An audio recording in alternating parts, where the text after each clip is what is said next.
तो कैसे हैं आप लोग और कैसी चल रही है आपकी स्टडी। दोस्तों आज की इस वीडियो में हम क्लास 12 का जो फिजिक्स है उसका जो पहला चैप्टर से लेकर जो 14 चैप्टर हैं इनके सभी महत्वपूर्ण अति लघु प्रश्न आज मैं बता देने वाला हूं। दोस्तों आज मैं आपका पूरा जो फिजिक्स का बुक है पूरे बुक का 100 महत्वपूर्ण अति लघु उत्तरीय प्रश्न बताने वाला हूं। मात्र इन्हीं 100 को तैयार करके आपको अपने एग्जाम में जाना है, इससे ज्यादा आपको नहीं पढ़ना है, क्योंकि ये जो 100 है पूरे बुक के हैं, ये एक दो चैप्टर के नहीं 1 से 14 चैप्टर के सभी चैप्टर के हैं। ठीक है दोस्तों, ये एक मैराथन क्लास है और आंसर के साथ में सभी क्वेश्चन का आंसर दूंगा। ठीक है, अगर आपको 70 में 70 अंक पाना है तो चैनल से जुड़ के सारे विषय की तैयारी अच्छे से कर सकते हैं, चाहे वो कोई भी विषय हो। तो चलिए आपको समय को बचाते हुए फटाफट हम उन क्वेश्चनों को देखते हैं, और चाहे वो न्यूमेरिकल हो चाहे सूत्र हो, सभी मैंने क्या बोला आपको कि पूरे फिजिक्स के बुक का अति लघु प्रश्न आज क्लियर हो जाएगा। ठीक है, तो चलो आप वीडियो को लाइक कर देना, चैनल को सब्सक्राइब जरूर कर देना, क्योंकि ऐसे ही मैराथन क्लास इस चैनल पर हमेशा आता रहता है। ठीक है, चलिए फटाफट उन 100 को देख लेते हैं हम। तो जो पहला प्रश्न है वो है कि 12.5 गुणे 10 के पावर 18 इलेक्ट्रॉन के आवेश की गणना कीजिए। बहुत इजी न्यूमेरिकल है और ये आपके पहले चैप्टर का ही है। देखिए सबसे पहले न्यूमेरिकल सॉल्व करने का सबसे आसान तरीका क्या है मेरे भाई, कि सबसे पहले ये देखिए कि न्यूमेरिकल में दिया क्या है और ज्ञात क्या करना है। ठीक है, तो चलिए जो दिया है सबसे पहले उससे लिख देते हैं। देखिए क्या बोल रहा है कि 12.5 गुणे 10 के पावर 18 इलेक्ट्रॉन, यानी कि जो इलेक्ट्रॉनों की संख्या दी हुई है, यानी कि n बराबर 12.5 गुणे 10 के पावर 18 हमारा n दिया हुआ है, इलेक्ट्रॉनों की संख्या दी हुई है। ठीक है, हमें ज्ञात क्या करना है, आवेश की गणना करना है, यानी कि हमें q का मान ज्ञात करना है। ठीक है, इतना क्लियर है। अब बताइए आप E का मान जानते हैं ना, E का मान क्या होता है, 1.6 गुणे 10 के पावर -19 होता है, ये आप जानते हैं। चलिए अब इतना हमारे पास है, n का भी मान है, E का भी मान है, सिर्फ हमें Q का मान ज्ञात करना है। तो आप एक फॉर्मूला जानते हैं मेरे भाई, Q = NE, ये आपके पहले चैप्टर का ही पहला फॉर्मूला है। ठीक है, Q = NE। चलिए इस पर मान रख दीजिए, Q का मान तो हमें ज्ञात करना ही है। N का मान क्या है बच्चों, 12.5 गुणे 10 के पावर 18। ठीक है, चलिए गुणे E का मान क्या है, 1.6 गुणे 10 के पावर -19। ठीक है, चलिए अब ध्यान दीजिएगा, अब यहां पर क्या करेंगे, पॉइंट वाले से पॉइंट वाले में गुणा करेंगे और जो पावर वाले हैं उनसे पावर में गुणा करेंगे। ठीक है, तो अगर 12.5 से 1.6 में अगर आप गुणा करेंगे तो आपका यहां पर आएगा निकल के 20। कितना आएगा निकल के, 20 आएगा। कैसे आएगा करके बता दूं, चलिए देखिए यहां पे 12.5 गुणे 1.6 में जब गुणा कीजिएगा तो 16 पांचे क्या हो जाएगा बच्चों, 80 हो जाएगा। यहां पर 0 हाथ में 8 हासिल हो जाएगा, 16 दूनी 32 और 8 हो जाएगा 40, 0 हो जाएगा हाथ में 4 हो जाएगा, 16 कम 16 4 20 हो जाएगा। ठीक है, अब आपको कि सर 2000 आया 20 क्यों लिखे हो, देखो ध्यान से समझो। देखिए ऊपर में एक अंक के बाद दशमलव है और नीचे में भी एक अंक बाद दशमलव है, यानी दोनों मिला के 2 अंक बाद दशमलव है, तो हम 2 अंक बाद दशमलव देंगे, 1 2 यहां पर दशमलव दे देंगे। तो दशमलव के बाद 0 का महत्व नहीं रह जाता है, इसलिए आप 20 लिख सकते हो। तो हमने 20 लिख दिया, गुणे अब पावर वाले से पावर वाले में गुणा कर दो आप। चलिए देखिए पावर वाले से आप पावर में जब गुणा करेंगे, जब 10 के पावर 18 से 10 के पावर 19 में गुणा करेंगे तो 10 तो ऐसा ही रहेगा, सिर्फ पावर जुड़ जाएगा। क्या करेगा, पावर जुड़ जाएगा। तो 18 प्लस -19 इसे हम जोड़ेंगे तो प्लस माइनस क्या हो जाएगा बच्चों, -19 हो जाएगा। तो जब आप बड़े में से छोटे घटाएंगे तो -1 आ जाएगा, यानी कि 10 के पावर -1 आपका आ जाएगा। ठीक है, चलिए अब ये देखिए जो 10 के पावर ये माइनस में है, अगर हम इसे प्लस करना चाहें तो कैसे होगा, 20 बटे यहां पर 10 हो जाएगा, क्योंकि अगर माइनस में है अगर उसे नीचे कर देंगे तो प्लस में हो जाएगा, अगर नीचे माइनस में था अगर ऊपर कर देंगे तो प्लस में हो जाएगा, ये आप जानते हैं। चलिए 10 से 20 कितने बार में जाएगा, 2 बार में, तो इसका जो राइट आंसर हो जाएगा 2 कूलाम हो जाएगा। कितना हो जाएगा, 2 कूलाम हो जाएगा, यही आपका आंसर हो जाएगा। वीडियो समझ में आया कि नहीं, ये न्यूमेरिकल समझ में आया कि नहीं, कमेंट जरूर कीजिएगा। ठीक है, चलिए दूसरा अति लघु प्रश्न है, उससे देख लीजिए, ये भी एक बहुत ही इंपॉर्टेंट न्यूमेरिकल है। ठीक है, ये क्या कहता है, ध्यान से देखिएगा। दो बिंदु के बीच विभवांतर 50 वोल्ट है, एक बिंदु से दूसरे बिंदु तक 2 गुणे 10 के पावर -5 कूलम आवेश को ले जाने पर कितना कार्य करना होगा। ध्यान से समझिएगा, यह कहता है कि आपके पास कोई 2 बिंदु है। ठीक है, क्या है, आपके पास कोई 2 बिंदु है और इनका जो बीच विभवांतर है वो 50 वोल्ट है। ठीक है, और कहता है कि 2 गुणे 10 के पावर -5 कूलाम आवेश को इस बिंदु से इस बिंदु तक ले जाने में कितना कार्य करना होगा, यानी कि W का मान इसमें बताना है। ठीक है, तो सबसे पहले जो आपको न्यूमेरिकल में दिया है उसे पहले लिख लेना है, उसके बाद सॉल्व करना है। हल लिख के लिखिएगा V बराबर 50 वोल्ट। 50 वोल्ट देखिए 50 दिया है वोल्ट का विभवांतर का मान, उसके बाद Q का मान दिया है यानी कि आवेश का मान दिया है 2 गुणे 10 के पावर -5। ठीक है, चलिए अब हमें ज्ञात क्या करना है बच्चों, W का मान हमें यहां पर ज्ञात करना है। तो हम क्या करेंगे, आपको एक फॉर्मूला याद होगा, V बराबर होता है W बटे Q। ठीक है, ये फॉर्मूला चैप्टर 2 में ही आपने पढ़ चुके हैं। तो हमें तो V का मान चाहिए नहीं, हमें W का मान ज्ञात करना है। तो हम W को इधर ले आएंगे तो V इंटू Q हो जाएगा। अब इसी फॉर्मूला पर आप इनका मान रख के आराम से इसे ज्ञात कर सकते हैं। चलिए मैं आपको ज्ञात करके बताता हूं। W अपॉन V का मान हमारे पास कितना है 50 गुणे Q का मान कितना है 2 गुणे 10 के पावर -5, यही है। चलिए 50 में जब 2 से गुणा कीजिएगा तो 100 हो जाएगा, गुणे 10 के पावर -5 रहेगा। ठीक है, चलिए ध्यान से देखिएगा और स्क्रीनशॉट लेते चलिएगा अगर समझ में ना आए तो। ठीक है, और कमेंट जरूर कर दीजिएगा समझ में आ रहा है कि नहीं। अब देखिए दोस्तों, हम 100 को यहां पर 10 स्क्वायर लिख सकते हैं गुणे 10 के पावर -5। कैसे लिख सकते हैं ध्यान दीजिएगा, 10 स्क्वायर बराबर होता है 100, या आप 100 लिखो या 10 स्क्वायर लिखो, बात बराबर है। ठीक है, तो W बराबर 10 स्क्वायर गुणे 10 के पावर -5। अभी दोनों पावर वाले हैं तो इनको हम जब गुणा करेंगे तो अंक तो सेम ही रहेंगे, बस इनका पावर जुड़ जाएगा। ठीक है, आपने पढ़ा है कि नहीं, लेकिन जब 2 पावर वाले संख्या को जब गुणा करते हैं तो उनका जो पावर होता है वो जुड़ जाता है, और जब भाग करते हैं तो इनका जो पावर होता है वो घट जाता है। तो यहां पर तो हम गुणा कर रहे हैं तो इनका पावर क्या हो जाएगा, जुड़ेगा, तो 2 + -5 होगा। ठीक है, तो बताइए जब यहां पर ब्रैकेट से हटाइएगा तो 2 - 5 यानी कि -3, यानी कि 10 के पावर -3 इसका आएगा W बराबर, यानी ये जूल में आंसर होगा, यही आपका आंसर होगा। यानी कि अगर हमें 2 गुणे 10 के पावर -5 कूलाम आवेश को अगर इस बिंदु से इस बिंदु तक हमें ले जाना है तो हमें 10 के पावर -3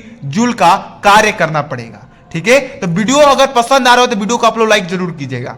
चलिए फटाफट हम तीसरा जो अति लघु प्रश्न है उसे देख लेते हैं। और आपने चैनल को अभी तक सब्सक्राइब नहीं किया है तो मैं बार बार कह रहा हूं कि जरूर कर लीजिए, क्योंकि इस चैनल पर ये फिजिक्स का ही नहीं, केमिस्ट्री, बायोलॉजी, मैथ से लेके हिंदी से लेके अंग्रेजी की सारे विषय की तैयारी कराई जाती है ऐसे ही। चलिए फटाफट हम तीसरा प्रश्न को देख लेते हैं। दोस्तों जो तीसरा प्रश्न है वो देखिए। तीसरा प्रश्न कहता है कि किसी परावैद्युत पदार्थ की ध्रुवण से आप क्या समझते हैं। तो इसका आप लोग आंसर लिखिएगा कि किसी परावैद्युत पदार्थ को बड़ा विद्युत क्षेत्र में रखने पर इसके धन व ऋण आवेश के केंद्र पृथक हो जाते हैं, जिसमें इनमें विद्युत दीर्घ आघूर्ण परिणत हो जाते हैं। ऐसे परावैद्युत को ध्रुवण कहते हैं, अथवा आप ऐसे घटना को विद्युत ध्रुवण कहते हैं। देखिए ध्यान से समझिएगा, ये कहता है कि किसी परावैद्युत पदार्थ को यदि किसी विद्युत क्षेत्र में रखा जाता है तो उसका जो धन और ऋण आवेश होता है वो पृथक हो जाता है। फिर से समझिए, अगर आपके पास कोई विद्युत क्षेत्र है और उसमें कोई परावैद्युत पदार्थ रखते हैं तो उसका जो धन और ऋण आवेश होता है वो पृथक हो जाता है, और उसमें दीर्घोर आघूर्ण जो बल होता है वो प्रेरित हो जाता है, प्रवाहित हो जाता है, और इसी घटना को हम परावैद्युत पदार्थ की ध्रुवण कहते हैं। ठीक है, आया समझ में। चलिए फटाफट हम 4 नंबर प्रश्न को देख लेते हैं। प्रश्न देखिए कि 10 पिकोफैरेड का एक संधारित्र 50 वोल्ट बैटरी से जुड़ा है। संधारित्र में कितनी स्थिर विद्युत ऊर्जा संचित है। यानी कि सबसे पहले जो मान दिया है उसे आप लोग लिख लीजिए, उसके बाद आप लोग इसको हल करना स्टार्ट कीजिएगा। तो सबसे पहले तो हमारा सी का मान दिया है, संधारित्र का मान दिया है 10 पिकोफैरेड दिया है बच्चों। अब ये पिको फैरेड में है, हम इसे फैरेड में चेंज करेंगे तो C बराबर 10 गुणे 10 के पावर -12 से गुणा करना पड़ेगा, तब ये फैरेड में चेंज हो जाएगा। ठीक है, अब आपका V का मान दिया है 50 वोल्ट। चलिए V का मान भी हम 50 वोल्ट लिख दिए। हमें ज्ञात क्या करना है, विद्युत ऊर्जा संचित, यानी कि U का मान हमें यहां पर ज्ञात करना है, विद्युत ऊर्जा ज्ञात करना है। तो आपको फॉर्मूला याद होगा कि U बराबर 1/2 CV², ये आपका फॉर्मूला होता है विद्युत ऊर्जा का। ठीक है, इस पर ही अगर हम मान रख देंगे तो इनका जो आंसर है वो आपका ज्ञात हो जाएगा। चलिए देखिए 1/2 को 1/2 रहने देते हैं। सी का मान हमारे पास गुणे 10 गुणे 10 के पावर -12 है, लिख देते हैं। गुणे भी का मान हमारे पास 50 है, 50 स्क्वायर हम यहां पर कर देते हैं, u बराबर, चलिए ध्यान दीजिएगा 1/1 2 रख देते हैं ऐसे ही गुणे। अब ये जो 50 स्क्वायर है सबसे पहले तो हम इसका स्क्वायर करेंगे, जब अब इसका स्क्वायर कीजिएगा तो यहां पर 2500 आ जाएगा, ठीक है, गुणे अब इसको हम इधर लिख देते हैं 10 गुणे 10 के पावर -12। 200 से 2500 कितने बार में कटेगा, u बराबर 225 जब काटिएगा आप तो यहां पर आपका कटेगा 1250 बार में, ठीक है, गुणे 10 के पावर -12 ऐसे ही इसको लिख देंगे। अब u बराबर क्या हो जाएगा, 1250 से जब 10 में गुणा कीजिएगा तो 1250 यहां पर एक और जीरो बढ़ जाएगा, यानी कि 12500 हो जाएगा, गुणे 10 के पावर -12 हो जाएगा।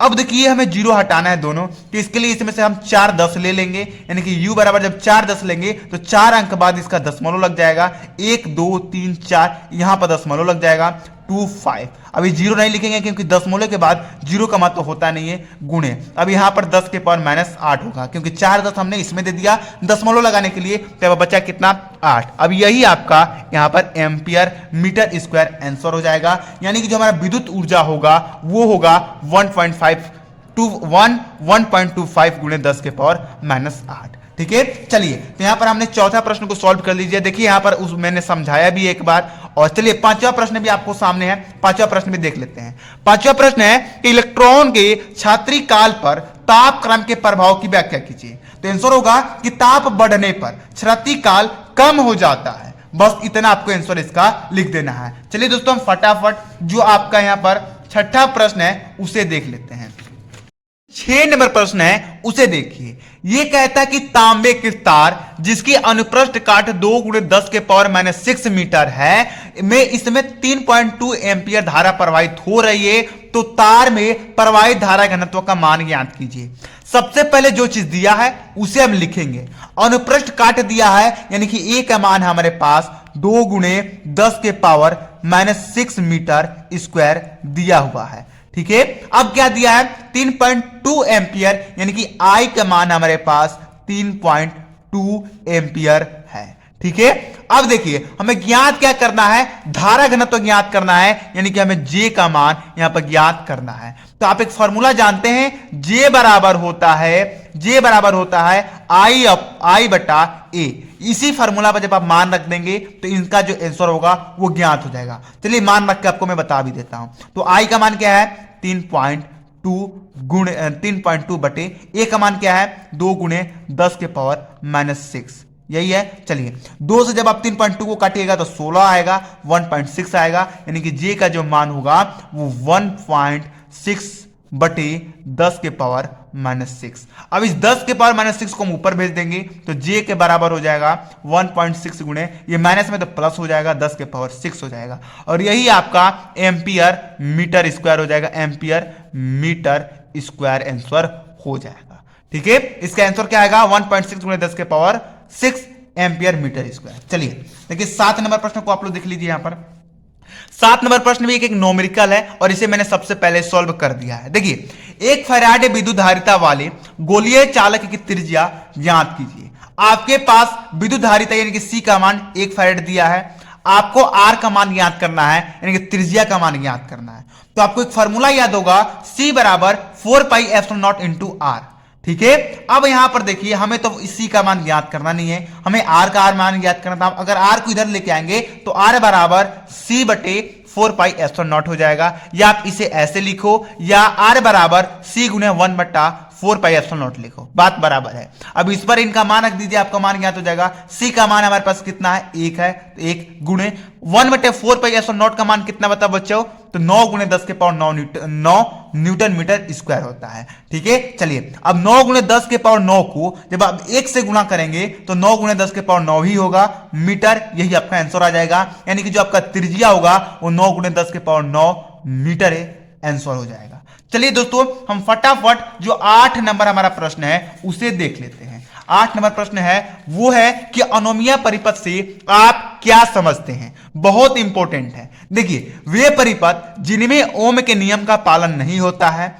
अर्थात जिनके सिरों पर आरोपित विभवांतर भी तथा संगत धारा आई का अनुपात ज्ञात नहीं रहता है, अनोमीय परिपथ कहलाता है। उदाहरण के लिए बल्ब का तंतु, यानी कि वो परिपथ जिसमें कूलाम जो ओम का नियम होता है उसका पालन नहीं किया जाता है। ठीक है, जैसे कि बल्ब के तंतु में ओम का नियम का पालन नहीं होता है, तो ये एक अनोमीय परिपथ हो गया। ठीक है, आगे समझ में। चलिए 9 नंबर प्रश्न को देखिए कि सेल के विद्युत वाहक बल एवं टर्मिनल विभवांतर में अंतर स्पष्ट कीजिए। यानी कि सेल के विद्युत वाहक बल और टर्मिनल विभवांतर के बीच अंतर बताना है। तो साफ है, अगर ऐसे क्वेश्चन है तो पहले तो आप विद्युत वाहक बल का डिफिनेशन लिख दीजिए, परिभाषा लिख दीजिए, और फिर टर्मिनल विभवांतर का परिभाषा लिख दीजिए, अपने आप अंतर हो जाएगा। जैसे कि मैंने लिख रखा है कि एकांक आवेश के पूरे परिपथ में सेल सहित प्रवाहित करने की सेल द्वारा दी गई ऊर्जा को सेल का विद्युत वाहक बल कहते हैं, जबकि किसी परिपथ के दो बिंदु के बीच एकांक आवेश को प्रवाहित करने के लिए किए गए कार्य को उन बिंदु के बीच टर्मिनल विभवांतर कहते हैं। यानी कि कोई आपके पास परिपथ है और उस परिपथ में पूरा जो ऊर्जा प्रवाहित किया जाता है उसी को हम विद्युत वाहक बल कहते हैं, और परिपथ में एक बिंदु से दूसरे बिंदु के बीच में किया गया कार्य टर्मिनल विभवांतर कहते हैं। हो गया अंतर, बस ऐसे तो लिखना है। चलिए देखिए यहाँ पर 10 नंबर प्रश्न है कि आवेश की गतिशीलता से आप क्या समझते हैं। तो आंसर लिखिएगा कि किसी आवेश वाहक के अनुगमन वेग तथा आरोपित विद्युत क्षेत्र के अनुपात को आवेश का गतिशीलता कहते हैं। ठीक है, अब मैं ज्यादा समझाऊंगा नहीं क्योंकि वीडियो लंबा हो जाएगा भाई। 10 ही क्वेश्चन बताने में इतना बड़ा हो गया वीडियो, तो सोचो अभी तो हम 60 क्वेश्चन देखने वाले हैं, क्योंकि 40 क्वेश्चन मैंने पहले ही से बना दिया है। ध्यान से सुनो, 40 क्वेश्चन में पार्ट 1 वीडियो में बता चुका हूं, जिसका लिंक डिस्क्रिप्शन में है। और अगर डिस्क्रिप्शन नहीं खोलने आ रहा है तो कमेंट बॉक्स खोलो, कमेंट बॉक्स में सबसे पहला जो कमेंट है वो मैंने पिन करके रखा है, वही आपका इस वीडियो का लिंक है। उस वीडियो को जाकर देखो, उसमें 40 क्वेश्चन बताया है, इसमें 60 बताऊंगा। टोटल आपके 100 अति लघु प्रश्न हो जाएंगे। ठीक है, उसके बाद आपका अति लघु का काम खत्म हो जाएगा। हमारा 11 नंबर प्रश्न है, उसे देखते हैं। ये कहता है कि एक छोटा छड़ चुंबक जो एक समान बड़ा चुंबकीय क्षेत्र में 0.30 टेस्ला के साथ 30 अंश का कोण बनाता है, पर 4.5 × 10 स्क्वायर न्यूटन मीटर का बल आघूर्ण लगता है। चुंबक के चुंबकीय आघूर्ण का परिणाम ज्ञात कीजिए। जो दिया है उसे सबसे पहले लिख लेते हैं। हमारे यहां पर चुंबकीय क्षेत्र दिया है, यानी कि बी का मान यहां पर 0.30 टेस्ला दिया है। ठीक है, उसके बाद क्या है बच्चों, यहां पर आपको बल आघूर्ण का मान दिया है, यानी कि टाउ का मान दिया है आपका 4.5 × 10 स्क्वायर। फिर यहां पर आपका थीटा का मान दिया है 30 अंश। इतना लिख दिए। चलिए अब देखिए हमें ज्ञात क्या करना है, यहां पर चुंबकीय आघूर्ण ज्ञात करना है, यानी कि हमें एम का मान यहां पर ज्ञात करना है। तो आपको एक फॉर्मूला याद होगा कि टाउ बराबर एम बी साइन थीटा। ये आपको फॉर्मूला याद होना चाहिए, क्योंकि इससे न्यूमेरिकल बहुत ज्यादा बनते हैं। ठीक है, चलिए हमें तो पर टाउ का मान निकालना नहीं है, हमें एम का मान निकालना है। तो हम क्या करेंगे, एम को हम इधर करेंगे। तो जब आप एम को इधर करेंगे तो आपके यहां पर आएगा टाउ बटे बी साइन थीटा। अब इस पर ही आप मान रख के आराम से इसे ज्ञात कर सकते हैं। चलिए मैं ज्ञात करके आपको बता भी देता हूं। एम बराबर हो जाएगा, टाउ का मान कितना है बच्चों, टाउ का मान है 4.5 × 10 स्क्वायर। ठीक है, बटे बी का मान कितना है 0.3 गुणे। अब आपको अगर सर 0 नहीं लिखा आपने तो दशमलव के बाद 0 का मान तो नहीं रहता, आप लिखो चाहे ना लिखो बात बराबर है। ठीक है, साइन थीटा, थीटा का मान कितना है 30, यानी कि साइन 30 हो जाएगा। ठीक है, चलिए आगे देखिए। अब यहां पर हम क्या करेंगे कि 4.5 × 10 का स्क्वायर बटे 0.3 गुणे साइन 30 का मान क्या होता है 1/2 होता है। पॉइंट से पॉइंट कैंसिल, यानी कि 0 भी कैंसिल। ठीक है, तो 3 से जब 45 को काटिएगा कितने बार में जाएगा, 15 बार में जाएगा। 15 गुणे का 10 स्क्वायर बटे में 1/2। अरे आपको दिख नहीं रहा है, मैंने दिखा ही नहीं। ठीक है, 1/2। यहां से आया समझ में ना, फिर से समझिए। आप यहां पर क्या लिखेंगे 0.5 × 10 स्क्वायर, साइन 30 का मान क्या होता है 1/2। अब देखिए ये 0.3 है, पॉइंट से पॉइंट कैंसिल, 0 तो ऐसे ही कैंसिल हो जाएगा क्योंकि अंक के बाद दशमलव का 0 का महत्व नहीं होता है। 3 से 45 15 बार में जाएगा गुणे 10 स्क्वायर। अब 1/2 यहां पर हो जाएगा। अब ये जो 2 है इसको हम ऊपर भेज देते हैं। 15 गुणे 10 स्क्वायर, ऊपर जाएगा 2, यहां पर 2 आ जाएगा। नीचे 1 है तो 1 का महत्व रहता नहीं है। 15 से 2 में गुणा कीजिएगा, 15 दूनी 30 गुणे 10 स्क्वायर। यही आपका आंसर हो जाएगा। ठीक है, यानी कि जो आपका यहां पर जो हमारा क्वेश्चन है कि चुंबकीय आघूर्ण का परिणाम कितना होगा, तो वो होगा 30 × 10 स्क्वायर। ठीक है, चलिए हम अपना नेक्स्ट जो क्वेश्चन है उसे देख लेते हैं। नेक्स्ट क्वेश्चन है कि एक लंबे सीधे तार में 10 एम्पियर विद्युत धारा प्रवाहित हो रही है। इसमें 10 सेंटीमीटर दूरी पर स्थित बिंदु पर उत्पन्न चुंबकीय क्षेत्र की तीव्रता ज्ञात कीजिए। यानी कि आपके पास यहाँ पर आई का मान 10 एम्पियर है, साथ में आप लोगों का जो दूरी आर है, जो दूरी है वो आर वो 10 सेंटीमीटर है। अब ये सेंटीमीटर है, मैं इसे मीटर में चेंज करने के लिए हम 10 के पावर -2 से गुणा कर देंगे। ठीक है, चलिए अब आपको एक फॉर्मूला याद होगा, V बराबर μ0/4 इंटू आई बटे आर। इतना करने के बाद अब यहां पर ध्यान दीजिएगा, आगे यहां पर क्या करना है, यहां पर आपको मान इसका रखना है। चलिए यहां पर आपको करके दिखाता हूं। ठीक है, देखिए अब B बराबर हो जाएगा μ0/4 का जो मान होता है वो होता है 10 के पावर -7। ठीक है, गुणे आई का मान कितना है बच्चों, 10 दिया है, बटे आर का मान कितना है, 10 गुणे 10 के पावर -2 दिया है। 10 से 10 कैंसिल, बचा क्या, B बराबर 10 के पावर -7 गुणे 10 के पावर -2। अब हम जिसे इसे गुणा करेंगे तो 10 का 10 ही रहेगा, पावर जुड़ जाएगा। यहाँ पर -2 है, अगर इस -2 को हम ऊपर भेजेंगे तो +2 हो जाएगा, तो यहाँ पर +2 हो जाएगा।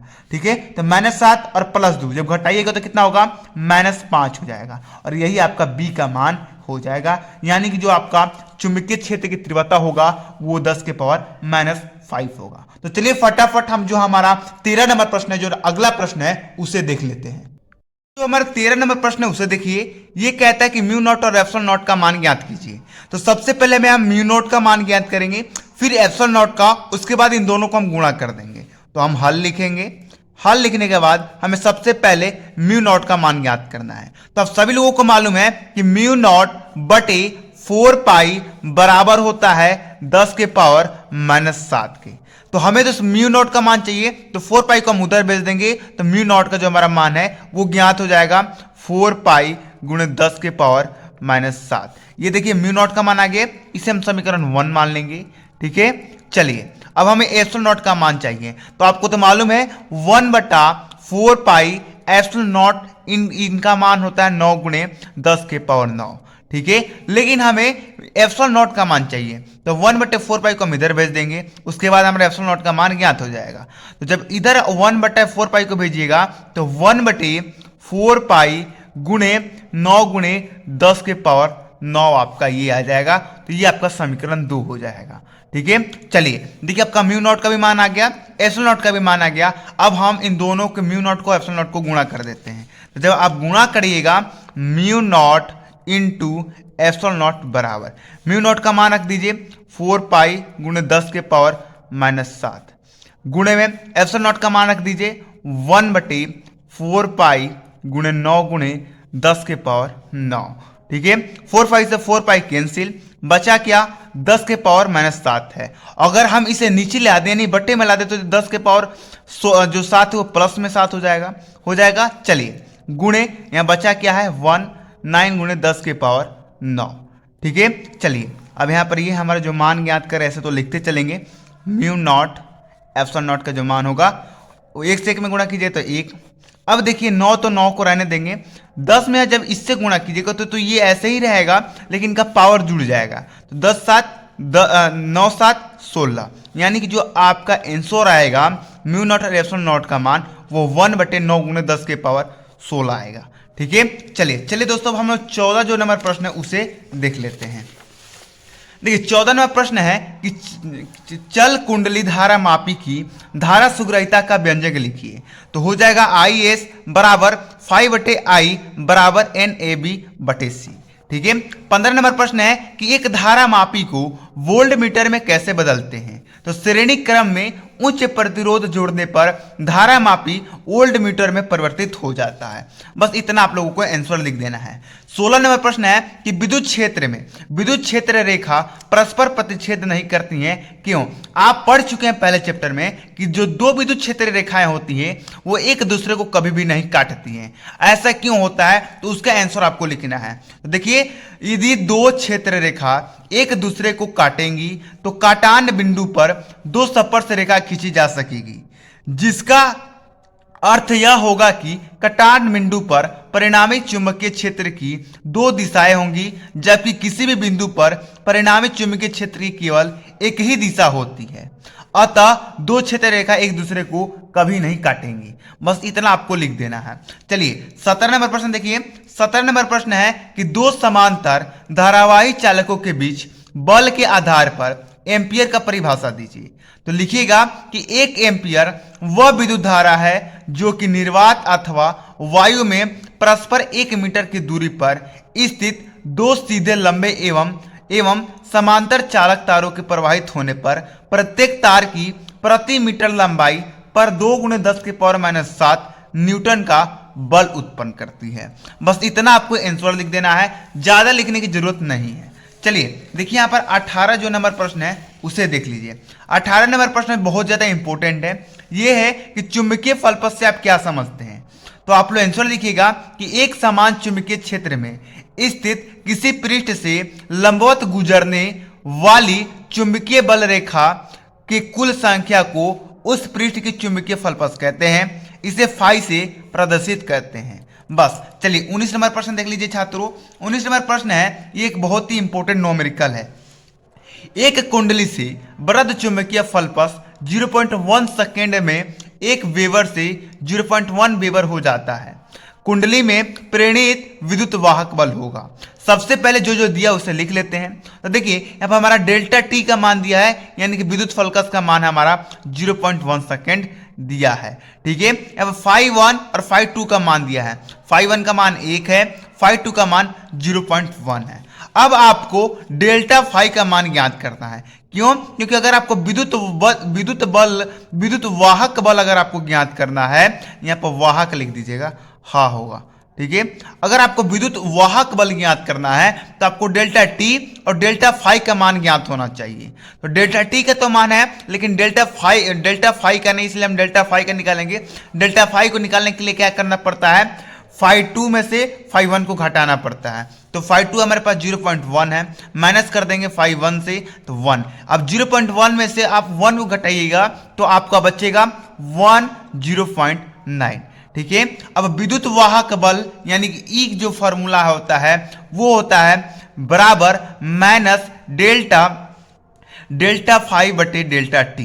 डेल्टा फाई का मान हमारे पास कितना है, -0.9 बटे हमारे पास डेल्टा टी का मान कितना है 0.1।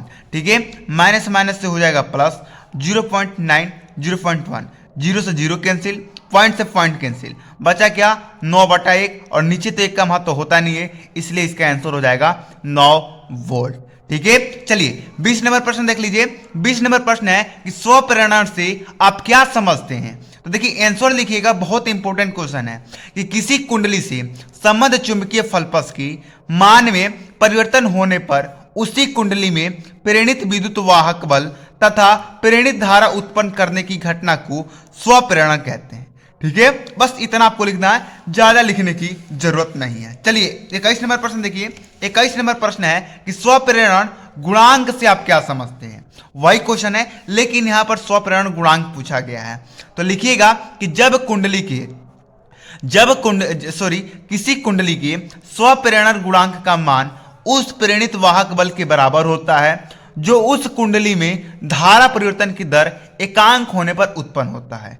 ठीक है, जो क्वेश्चन आपको समझ में ना आए उसे 2 बार पढ़िए, 3 बार पढ़िए, जब तक समझ में ना आए तब तक पढ़िए। ठीक है, किसी कुंडली के स्वप्रेरण गुणांक के मान उस प्रेरित वाहक बल के बराबर होता है जो उस कुंडली के धारा परिवर्तन की दर एकांक होने पर उत्पन्न होता है। ठीक है, चलिए 22 नंबर प्रश्न देखिए छात्र। 22 नंबर प्रश्न है कि किसी परिपथ में प्रतिवर्ती धारा का शीर्ष मान √2a है, धारा का वर्ग माध्य मूल का मान ज्ञात कीजिए। ये बहुत ही इंपॉर्टेंट न्यूमेरिकल है। हमारे पास I0 का मान दिया हुआ है √2a। हमें क्या निकालना है, धारा का वर्ग माध्य मूल्य ज्ञात करना है, यानी कि IRMS ज्ञात करना है। तो IRMS का फॉर्मूला होता है बराबर I0 बटे √2। I0 का मान कितना है √2a। अब यहां पर √2 से √2 कैंसिल, बचा क्या a, यानी कि 1a इसका आंसर हो जाएगा। ठीक है, फिर से समझिए कि किसी परिपथ में प्रतिवर्ती धारा का शीर्ष मान √2a है, यानी कि जो हमारा I0 का मान है वो √2a है। हमें निकालना है धारा का वर्ग माध्य मूल, और धारा का वर्ग माध्य मूल का फॉर्मूला होता है IRMS बराबर I0 बटे √2। अब I0 का मान √2a है तो √2a लिख देंगे, और नीचे √2 है तो √2 से √2 कैंसिल, बचा a, इसका 1a आंसर हो जाएगा। 23 नंबर प्रश्न देख लीजिए। 23 नंबर प्रश्न है कि L - C - R प्रतिवर्ती धारा परिपथ में प्रतिबाधा का सूत्र लिखिए। तो इसका ये सूत्र हो जाएगा Z बराबर √R² प्लस ब्रैकेट में x2 माइनस xl, ये xl माइनस xc का होल स्क्वायर। ठीक है, चलिए ये भी आपका सही था, लेकिन इसमें ज्यादा आपको कंफ्यूजिंग होगा, इसलिए मैंने इसको कट कर दिया था। चलिए 24 नंबर प्रश्न को देखिए बच्चों। 24 नंबर प्रश्न है, यह भी बहुत ही इंपॉर्टेंट न्यूमेरिकल है कि दिए गए परिपथ में परिवर्तित स्रोत का विद्युत वाहक बल ज्ञात कीजिए। क्या करना है? विद्युत वाहक बल ज्ञात करना है इस परिपथ में। तो देखिए यहां पर मान क्या क्या चीज का दिया है वो लिख लेते हैं। VR का मान दिया है 40 वोल्ट, VC का मान दिया है 20 वोल्ट, VL का मान दिया है 50 वोल्ट। अब आपको अभी एक फॉर्मूला मैंने बताया था कि V बराबर जो होता है √VR² plus VL minus VC² होता है। ठीक है, देखिए अभी इसके पहले जो क्वेश्चन था उसी पर यह आधारित है। ठीक है, चलिए अब VR² का मान कितना है हमारे पास 40 वोल्ट है, तो 40 के स्क्वायर प्लस VL का मान कितना है 50, तो 50 माइनस VC का मान हमारे पास 20 है, तो 20 का होल स्क्वायर। ठीक है, जब 40 का स्क्वायर कीजिएगा तो 1600 आएगा, 50 में से 20 घटेगा तो 30 होगा, और 30 का जब स्क्वायर कीजिएगा तो 900 होगा। 16 में से 1600 और 900 जोड़िएगा तो 2500 होगा, और 2500 का जो स्क्वायर होता है वो 50 होता है, इसलिए रूट अंडर से निकल जाएगा, 50 वोल्ट इसका आंसर हो जाएगा। ठीक है, 50 गुणे 50 कितना होता है बच्चों? 2500 होता है, इसलिए रूट अंडर से निकल जाएगा। ठीक है, चलिए 25 नंबर प्रश्न देखिए। 25 नंबर प्रश्न है कि माइक्रोवेव का तरंग द्रव्य परिसर एवं इसको उत्पन्न करने की सूत्र लिखिए। तो माइक्रोवेव का तरंग द्रव्य परिसर 30 सेंटीमीटर से 1 मिमी है। इसको मैग्नेटान नामक निवार्तित नालिका में 2 लीटर धारा प्रवाहित करके उत्पन्न किया जाता है या उत्पन्न करती है। ठीक है, इतना आपको आंसर लिख देना है। चलिए 26 नंबर प्रश्न के देख लीजिए। 26 नंबर प्रश्न है कि विद्युत चुंबकीय स्पेक्ट्रम में सबसे बड़ी तथा सबसे छोटी तरंग दैर्घ्य की तरंगों का नाम बताइए। तो एक हो जाएगा रेडियो तरंगे, एक हो जाएगा गामा तरंगे। ठीक है, 27 नंबर प्रश्न है कि विद्युत चुंबकीय तरंगों का सूत्र क्या है। तो देखिए लिखिएगा आंसर विद्युत आवेश है। ठीक है, 28 नंबर प्रश्न है कि पराबैंगनी किरणों की किन्हीं 2 उपयोग लिखिए।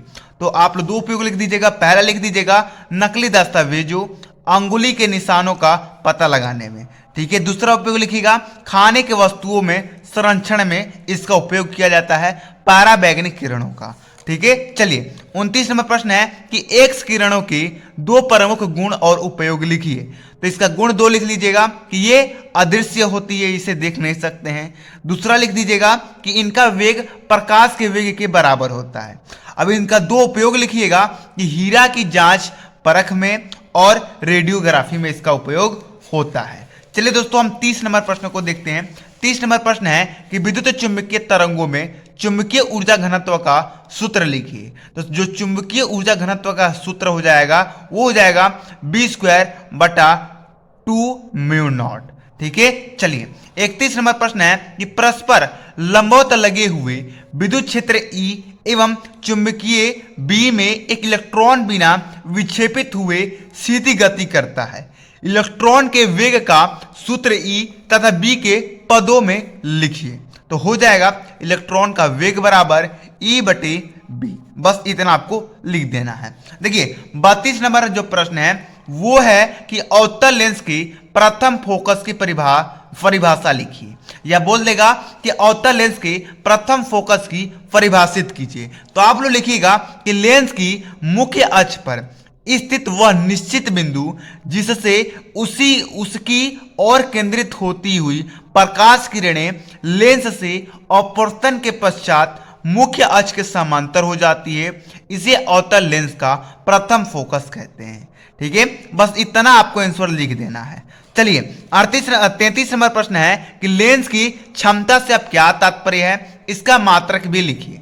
देखिए लेंस की क्षमता उसकी मीटर से नापी गई फोकस दूरी की व्युत्क्रम बराबर होती है, इसे P से प्रदर्शित करते हैं तथा इसका मात्रक डायोप्टर होता है।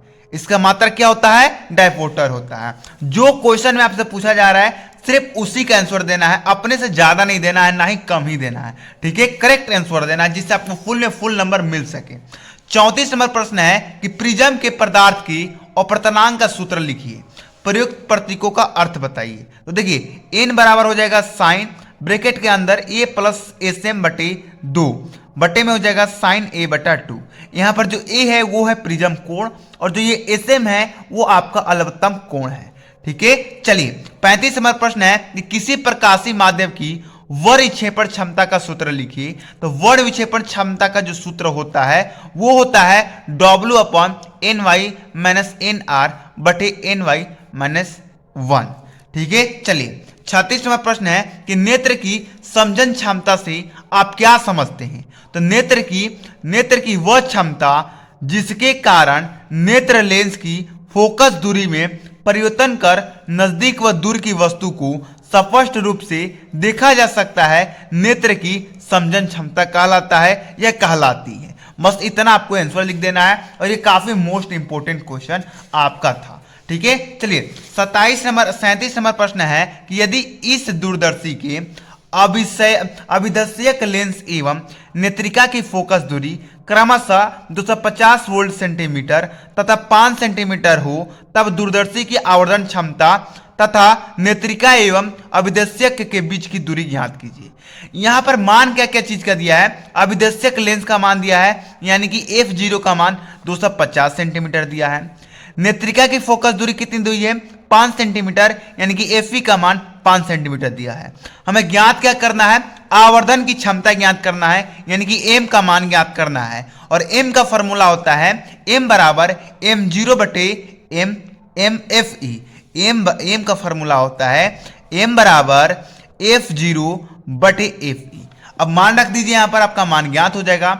f0 का मान 250 है, Fe का मान हमारा 5 है, 5 से 250 50 सेंटीमीटर में कटेगा यानी कि इसका जो आवर्धन होगा, आवर्धन क्षमता होगा वो 50 सेंटीमीटर हो जाएगा। अब क्या पूछ रहा है कि नेत्रिका एवं अभिदर्शक के बीच की दूरी ज्ञात करनी है यानी कि L का मान ज्ञात करना है और जो इसका फॉर्मूला होता है L बराबर f0 प्लस Fe। f0 का मान हमारे पास 250 है प्लस Fe का मान हमारे पास 5 है, तो 250 और 5 कितना हो जाएगा 255 सेंटीमीटर यानी कि जो नेत्रिका और अभिदर्शक के बीच की दूरी होगी वह 255 सेंटीमीटर होगी, ठीक है। चलिए 38 नंबर प्रश्न है कि काला संबंध स्रोतों से आप क्या समझते हैं। तो ऐसे दो स्रोतों को जिनके बीच कलांतर सदैव नियत रहता है कला संबंध स्रोत कहलाता है। बस इतना लिखना है, बहुत छोटा सा आंसर है, ठीक है। चलिए 39वां प्रश्न है कि प्रकाश के विवर्तन के प्रयोग में केंद्रीय उच्चिष्ट की चौड़ाई पर क्या प्रभाव पड़ेगा यदि प्रयोग जल में रख दिया जाए। तो इसका आंसर होगा कि प्रकाश के विवर्तन का प्रयोग में केंद्रीय उच्चिष्ट की चौड़ाई कम हो जाएगी यदि प्रयोग जल में रख दिया जाए। तो यदि हम प्रकाश के विवर्तन का प्रयोग के केंद्रीय को उच्चिष्ट की चौड़ाई को अगर हम कम हो जाएगी, कब होगी कम, जब उसे हम जल में रखेंगे प्रयोग के लिए तब हो जाएगी, ठीक है। तो ये भी काफी ज्यादा मोस्ट इंपोर्टेंट क्वेश्चन है आपकी एग्जाम की दृष्टि से। देखिए दोस्तों जो 40वां प्रश्न है उसे देखिए कि प्रकाश विद्युत कार्य फलन से आप क्या समझते हैं। तो आंसर होगा कि वह न्यूनतम प्रकाश ऊर्जा जो किसी धातु पृष्ठ से इलेक्ट्रॉन उत्सर्जित करने के लिए आवश्यक होती है उस धातु का प्रकाश विद्युत कार्य फलन कहलाता है। ये इसका आंसर हो जाएगा। 41वां प्रश्न है कि देहली आवर्ती से आप क्या समझते हैं। तो आंसर होगा कि देहली आवर्ती आपतित प्रकाश की वह न्यूनतम आवर्ती जो किसी धातु से प्रकाश इलेक्ट्रॉन का उत्सर्जन कर सके, इसे भी से प्रदर्शित करते हैं, ठीक है। इसे ही हम देहली आवर्ती कहते हैं। बस आगे लिखिएगा 42 नंबर जो प्रश्न है वो देखिए कि प्रकाश विद्युत उत्सर्जन का अर्थ समझाइए। तो जब किसी धातु पर उपयुक्त आवर्ती का प्रकाश डाला जाता है तो उसके पृष्ठ से इलेक्ट्रॉन को प्रकाश इलेक्ट्रॉन तथा उस घटना को प्रकाश विद्युत उत्सर्जन अथवा प्रकाश विद्युत प्रभाव कहते हैं। अगर आपसे पूछ दे कि प्रकाश विद्युत उत्सर्जन क्या है, तब भी आपको यही डेफिनेशन लिखना है। अगर आपसे प्रकाश विद्युत प्रभाव पूछ दे तब भी यही डेफिनेशन आपको अपने एग्जाम में लिखना है। चलिए जो नेक्स्ट प्रश्न है उसे देख लेते हैं।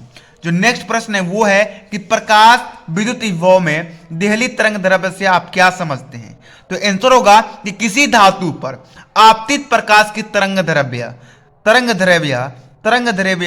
का वह अधिकतम मान जिसमें तरंग दैर्ध्य का प्रकाश धातु पृष्ठ से प्रकाश इलेक्ट्रॉन उत्सर्जित कर सके देहली तरंग दैर्ध्य कहलाता है। इसको लेमडा से प्रदर्शित करते हैं। लेमडा नॉट है, ये क्या है, लेमडा नॉट है, इसे हम लेमडा नॉट से प्रदर्शित करते हैं। चलिए दोस्तों, हम जो 44 नंबर प्रश्न है उसे देख लेते हैं। अब जो 44 नंबर प्रश्न है उसे देखिए कि द्विव अपवर्तन से आप क्या समझते हैं।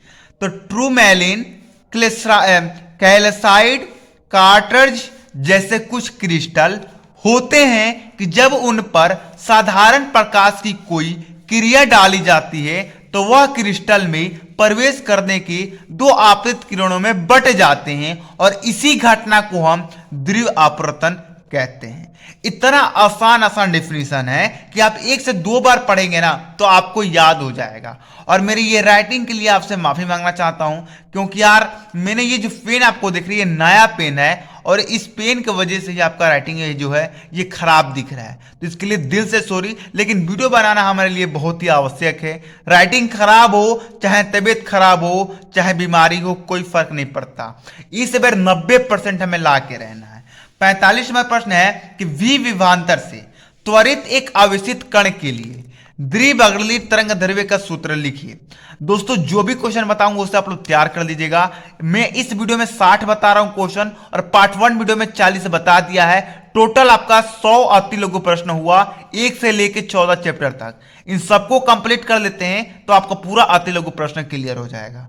ठीक है, तो देखिए इसका जो फॉर्मूला होता है लैम्डा नॉट बराबर h/2m/2 ठीक है। चलिए 46 नंबर प्रश्न है कि नाभिकीय संलयन से क्या तात्पर्य है। देखिए मैं किसी क्वेश्चन पर ज्यादा समय नहीं दे रहा हूं क्योंकि वीडियो लंबा हो ना हो, आप लोग फटाफट इनको अच्छे से नोटबुक में नोट करके अच्छे से याद कर लीजिएगा।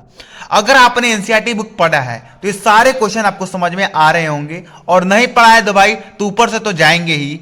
क्या कर रहे थे इतने दिन से भाई, जरूर एनसीईआरटी बुक पढ़े होंगे आप। ठीक है, देखिए 46 नंबर प्रश्न है कि नाभिकीय संलयन से क्या तात्पर्य है। आंसर होगा कि दो हल्के नाभिकों के परस्पर संयुक्त होकर भारी नाभिक बनाने की प्रक्रिया को नाभिकीय संलयन कहलाता है। जैसे कि यहां पर इसका एक एग्जांपल है कि ड्यूटेरियम प्लस ड्यूटेरियम, अगर ड्यूटेरियम और ड्यूटेरियम जब आपस में प्लस में अभिक्रिया करेंगे तो क्या बनेगा, ट्राइटियम, हाइड्रोजन और ऊर्जा। इसी प्रक्रिया को हम नाभिकीय संलयन कहते हैं। ठीक है, चलिए अब देखिए 47 नंबर प्रश्न है, बहुत इंपॉर्टेंट है और ये जो है आपके 14 नंबर चैप्टर से लिया गया है। अर्धचालक क्या होते हैं। वे ठोस पदार्थ जिनकी विद्युत चालकता चालकों से कम परंतु अचालकों से अधिक होती है वो अर्धचालक कहलाती है। ठीक है, अर्धचालक कहलाती है लिख देंगे। उसके बाद आप एग्जाम्पल में जर्मेनियम लिख सकते हैं। चलिए ठीक है, चलिए 48 नंबर प्रश्न देख लीजिए बच्चों। 48 नंबर प्रश्न है कि ठोसों में उपस्थित ऊर्जा बैंडों के नाम लिखिए। तो ठोसों में उपस्थित 2 ऊर्जा बैंडों का नाम लिख दीजिएगा, काफी है। एक चालन बैंड और एक संयोजी बैंड। ठीक है, चलिए यहाँ पर 49 नंबर प्रश्न को देख लीजिए। 49 नंबर प्रश्न है कि पीएनपी तथा एनपीएन ट्रांजिस्टरों के नामांकित प्रतीक चिन्ह परिपथ प्रतीक बनाइए। आपसे प्रतीक चिन्ह पूछ दे या परिपथ प्रतीक चिन्ह पूछ दे नामांकित करने के लिए तो आपको ये दोनों बना लेना है। ठीक है, ये पीएनपी का है और ये एनपीएन का है। ठीक है, देख लीजिए अच्छे से इसको स्क्रीनशॉट ले लीजिए। अब इसका मैं एक ट्रिक बताता हूं, ये दोनों एक ही हैं। आपको एक ही, अगर पीएनपी पूछे तब भी आपको ऐसा ही डायग्राम बनाना है, एनपीएन पूछे तभी ऐसा ही डायग्राम बनाना है। लेकिन जो ये तीर है, देखिए एनपीएन पे इस तीर को ऊपर पड़ी कर देना है और पीएनपी पर इस तीर को नीचे पड़ी कर देना है। बस यही आपका अंतर है और कुछ ज्यादा अंतर नहीं है। 50 नंबर प्रश्न है कि OR गेट की सत्याता सारणी दीजिए। तो आप यहां पर देख सकते हैं, जब 0 और 0 को जोड़िएगा तो 0 ही होगा, 01 को जोड़िएगा तो 1 होगा, 10 को जोड़िएगा तो 1 होगा, 11 को जोड़िएगा तो 1 होगा। ये OR गेट की सत्याता सारणी है। ठीक है, बहुत इंपॉर्टेंट है आपके एग्जाम की दृष्टि से। आप खुद अपने क्वेश्चन बैंक में देख लीजिएगा कि ये कितना बार आपके एग्जाम में पूछा गया है। ठीक है, चलिए 51 नंबर प्रश्न को देखते हैं। 51 नंबर प्रश्न है कि OR गेट का तर्क प्रतीक या लॉजिक प्रतीक दीजिए।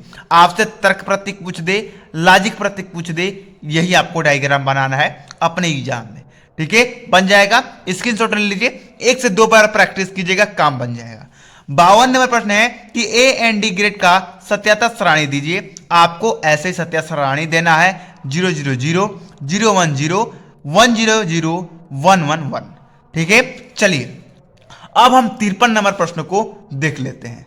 अब 53 नंबर प्रश्न है कि A&D गेट का प्रतीक चिन्ह बुलियन व्यंजक बताइए। तो बुलियन जो व्यंजक हो जाएगा वो हो जाएगा U बराबर A इंटू बी, और प्रतीक चिन्ह जो आप है यही है।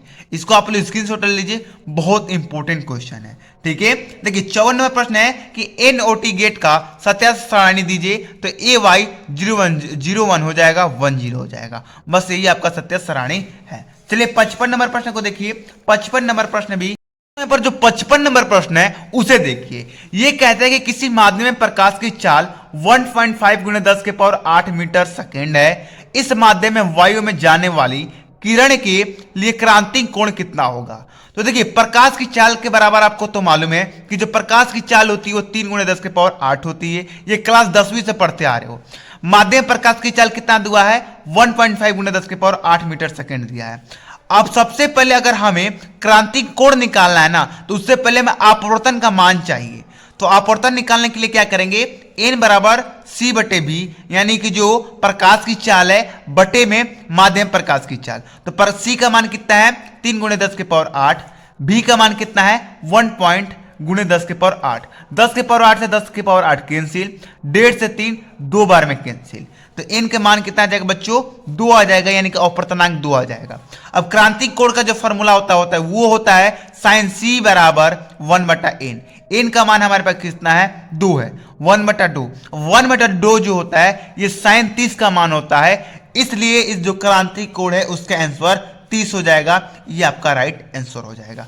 ठीक है, चलिए 56 नंबर प्रश्न को देखिए। अब वीडियो 56 नंबर जो प्रश्न है वो है कि विवर्तन प्राप्त करने के लिए रेखा केंद्र की चौड़ाई लगभग कितनी होनी चाहिए। तो देखिए आंसर लिखिएगा कि विवर्तन प्राप्त करने के लिए रेखा केंद्र की चौड़ाई लगभग तरंगदैर्घ्य की कोटि का होना चाहिए। 57 नंबर प्रश्न है कि आइंस्टीन का प्रकाश विद्युत समीकरण दीजिए। तो E के बराबर HV - W हो जाएगा। ये आइंस्टीन का प्रकाश विद्युत समीकरण है। ठीक है, चलिए दोस्तों हम 58 नंबर प्रश्न को देख लेते हैं। 58 नंबर प्रश्न है कि समभारिक का अर्थ समझाइए। तो ऐसे परमाणु जिनके परमाणु भार समान लेकिन परमाणु क्रमांक भिन्न होते हैं उन्हें समभारिक कहते हैं। बहुत आसान है, इसे तो आप समझ गए होंगे। ठीक है, देखिए नेक्स्ट क्वेश्चन है कि पी प्रकार के अर्धचालक बनाने के लिए इसमें कैसे अपद्रव्य मिलाए जाते हैं। तो शुद्ध सिलिकॉन में 3 संयोजकता वाले तत्वों को मिलाने पर पी प्रकार का अर्धचालक बनता है। बस बहुत सिंपल है।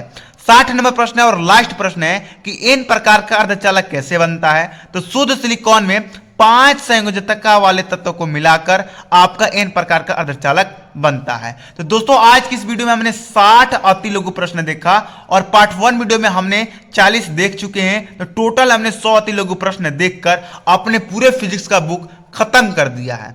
अगर आप चाहते हैं कि लघु त्रि का वीडियो में लेके आऊं, पूरे फिजिक्स के बुक का लघु त्रि आपको बताऊं, तो आप लोग कमेंट जरूर कीजिएगा और हमें जाने कह दीजिए। जय हिंद, जय भारत।